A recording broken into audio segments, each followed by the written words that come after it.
They called them blood drinkers, souls cursed to walk after death, feeding on the living. For centuries, vampire tales were dismissed as medieval hysteria, crude metaphors for disease, lust, or power. But in graves, records, and bones, traces of something far stranger remain. These are the 17 vampire legends that turned out to be true. The Vampire of Lesbos, Greece, 1700s.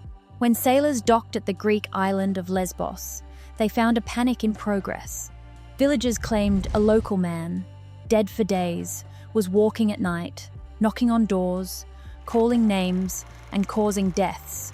The legend seemed absurd, until 1732, when French travelers recorded the event in church archives. The body was exhumed. It was intact, skin supple, nails grown, blood at the lips. Believed to be undead, it was burned. Modern analysis of similar cases suggests a real explanation. Post-mortem bloating and expelled fluids can create the illusion of life and blood consumption. The villagers didn't imagine the horror. They simply didn't understand decomposition. The vampire epidemic of Medveja, Serbia, 1732.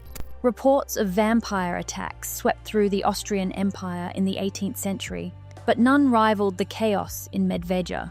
Villagers claimed corpses were rising from graves and strangling the living. The empire sent a military surgeon, Johannes Flukinger, to investigate. He exhumed 14 bodies, all fresh, despite weeks in the ground. His official report, Visum et Repertum, described uncorrupted flesh and blood in the chest and heart. It became Europe's first state-documented vampire case. Modern forensics suggest that cold soil temperatures and airtight wooden coffins delayed decay, making the dead appear alive. The empire didn't uncover monsters. It uncovered the limits of early science. The cholera vampires of New England, Rhode Island, 1800s. Long after Europe moved on, America had its own vampire panic. When a tuberculosis outbreak struck rural New England, locals believed the dead were feeding on the living from their graves. Families exhumed corpses, burned hearts, and drank the ashes mixed with water as a cure. In 1892, the body of Mercy Brown was found unnaturally preserved, her lungs full of blood. She became known as the New England vampire. Today we know TB's slow, wasting nature made survivors look drained. The disease mimicked vampirism so perfectly that science itself was blamed for taking too long to catch up. The Venetian vampire, Italy, 1576. During a plague excavation on the Venetian island of Lazaretto Nuovo, archaeologists found a skeleton with a brick jammed between its teeth. Locals once called this practice the Shroud Eater ritual, used to stop corpses believed to chew through burial cloth and spread pestilence. Analysis confirmed the skull belonged to a woman buried during the plague of 1576. The brick wasn't superstition, it was fear made physical. Vampire panic was so real, it shaped how the dead were buried. Venice didn't fear the supernatural, it feared infection with a face. History is filled with graves that speak. And when they whisper of vampires, what they reveal isn't fiction. It's the story of how death itself was once a mystery, too terrible to understand. The bloodless village of Kisiljevo, Serbia, 1725. Before the Medveja epidemic, there was Kisiljevo. When villagers found 62-year-old Petar Blagojevic dead, and then 9 more neighbors dead days later, panic ignited. The survivors swore Blagojevic had returned at night to demand food. When his grave was opened, his body was rosy, his beard longer, and fresh blood dripped from his mouth. Officials recorded the case, one of the first officially documented vampire incidents in history. In truth, the sealed wooden coffin had preserved his body, and gases pushed blood from his nose and mouth. The myth of the vampire spread faster than the truth ever could. The drained graves of Shalakovic, Czech Republic, 14th century.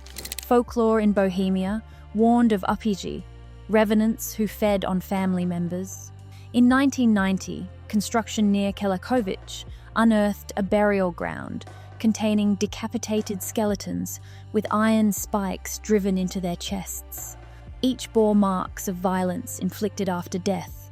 Carbon dating matched them to the late Middle Ages, centuries before Bram Stoker. Historians confirm the site as an authentic anti-vampire cemetery. To the living, these weren't punishments, they were precautions. To modernize, they show that the vampire myth wasn't fantasy at all. It was public health before medicine. The corpse that cried blood, Poland, 1600s. In 1674, a priest in Silesia recorded the exhumation of a woman whose coffin leaked red fluid after 18 months underground. Villagers claimed she had cursed the town and killed livestock. Witnesses saw blood at her lips and eyes. The priest, horrified, documented it as evidence of vampirism. Centuries later, forensic tests on similar coffins showed that iron-rich groundwater reacting with decaying tissue produces a deep red fluid that seeps through wood, a phenomenon known as purge fluid. The corpse never bled, but the ground itself did. The graveyard of Drosko, Poland, 17th–18th century. Archaeologists working in Drosko uncovered dozens of burials with scythes laid across the necks and stones pressed against jaws. These weren't executions, they were safeguards.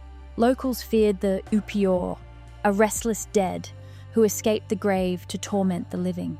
The tools ensured that if the corpse rose, it would decapitate itself. DNA testing revealed these people weren't criminals or outsiders. They were ordinary villagers. The implication, anyone could become a vampire if their death was strange enough. In Drosko, fear of the undead was equal, because death itself was the enemy. Each legend leaves behind a trail of logic disguised as terror, medicine written in superstition, science hidden beneath symbols. The vampires of history weren't monsters. They were mistakes, made by frightened humans staring into the dark. The skeletons of Sozopol, Bulgaria, 14th century. In 2012, archaeologists digging beneath a medieval church in Sozopol unearthed 2 skeletons pinned through the chest with iron rods. Local lore had long spoken of vampiri, nobles who drained villages and returned as storms. The practice of nailing the dead was believed to stop them from rising. The bones were indeed noblemen, and both showed signs of violence before burial. Historians concluded these were public executions, transformed by rumor into legend. Centuries later, the town still calls them the Sozopol vampires, and they are displayed in glass cases, proof that myth can outlive its victims. The werewolves of Kamień-Pomorski, Poland, 16th century. When archaeologists unearthed a skeleton with a brick forced into its mouth and an iron stake pinning its leg, locals whispered it was a vampire. Records revealed a darker twist. The man was a gravedigger accused of robbing corpses, a crime equated with feeding on the dead. Church doctrine of the era blurred the line between cannibalism and vampirism. In their eyes, both consumed what should remain buried. His punishment was burial as a vampire, a public warning disguised as exorcism. Today, forensic analysis confirms the remains date to the exact year of the accusation. The superstition didn't create his curse. The church did. The Revenants of Kilteshin, Ireland, 700 to 1100 AD. In a forgotten graveyard near Kilteshin, archaeologists found skeletons with large stones jammed into their mouths. Local myth spoke of Namab Beo, the living dead. These burials were ancient, predating vampire folklore by centuries, but the intent was identical: prevent the corpse from biting. Carbon dating confirmed the graves belonged to famine victims. Some had been buried alive in panic. To the survivors, the unquiet dead weren't monsters. They were their neighbors, sealed in stone to silence their suffering. This was fear fossilized. The vampire child of Lugano, Italy, 16th century. In 2018, Italian archaeologists uncovered a small grave containing the skeleton of a child around 10 years old. Its mouth was filled with a stone, placed deliberately after death. Locals called it the vampire of Lugano. The child likely died of malaria, its sudden spread blamed on a curse. To stop the disease, they fed the ground the child's voice by silencing it forever. Forensic residue found traces of blood in the soil, confirming the burial was rushed, likely in terror. This wasn't myth, it was medicine by fear, a ritual born from desperation. The draining tombs of Płaszów, Poland, 18th century. In 2016, archaeologists found a cemetery with multiple bodies buried face down, iron sickles over their throats, and coins in their mouths.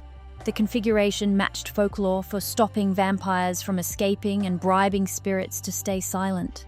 Each victim showed signs of cholera. It was a quarantine site, and the ritual burial was meant to trap the disease underground. Science would later name it bacteria. But in the 18th century Poland, they called it hunger from the grave. What we call superstition was once survival, and what they buried in fear, we now unearth in fascination. Because every myth begins with a truth, one written not in books, but in blood. The blood letters of Targoviste, Wallachia, 14th century. In Wallachia, 15th century chronicles spoke of Vlad III, known later as Vlad the Impaler. He didn't drink blood in the literal sense, but reports from Saxon merchants described feasts surrounded by impaled corpses.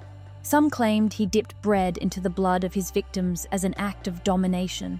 Modern historians agree it was propaganda, yet the ritual of blood as power was real. Vlad's cruelty and the title Drakul, meaning the dragon or the devil, would later fuse with folklore. Out of one man's reign of fear, Count Dracula was born. The legend wasn't invented by fiction. It evolved from history itself, the corpse factories of 18th century Europe. During the Age of Enlightenment, grave robbing became an epidemic. Medical schools bought corpses from thieves, and rumors spread that blood men drained the dead to sell their fat and organs. In Germany, these body traders were called Nachtzehrer, after-eaters. People claimed the corpses of the consumed twitched, chewed, or leaked blood. When caught, the thieves were executed and buried with stakes through their hearts to prevent them from feeding again. Archaeological records confirm dozens of such burials near Leipzig and Prague. Science gave birth to medicine, but it also gave birth to new monsters. The skeleton of Griswold, Connecticut, USA, 1800s. In 1990, children playing near a gravel pit in Griswold discovered human bones arranged in a strange pattern. Archaeologists uncovered a family crypt from the 1800s. One skeleton had its skull and femurs rearranged in a Jolly Roger formation. Local folklore named him JB55, the initials carved into the coffin. Analysis proved he died of tuberculosis. The mutilation happened after burial, part of the New England anti-vampire panic. It's the best preserved example of a vampire exhumation ritual in America. His grave now sits in the Connecticut State Museum, proof that even the New World couldn't escape the Old World's fear. The mass grave of Drosko II, Poland, 17th century. In the same region as the earlier vampire burials, researchers uncovered another layer of graves, deeper, older, and far more ritualized. Bodies were staked, chained, or buried beneath heavy stones. Some had coins in their mouths, others were pinned with sickles. But the DNA revealed a haunting truth. They weren't outsiders. They were family members of the villagers who buried them. These people didn't destroy monsters. They destroyed the people they loved most, believing it would save everyone else. The vampire wasn't a predator. It was a mirror, showing humanity what it fears most, its own reflection in the grave. Every vampire legend began as a misunderstanding of death, of decay, of disease. But through those mistakes, something powerful emerged. A mythology that gave shape to fear, morality, and the fragile border between life and oblivion. Because in the end, Vampires weren't born from fantasy. They were born from us, from our need to explain what we couldn't comprehend, and to bury what refused to stay dead.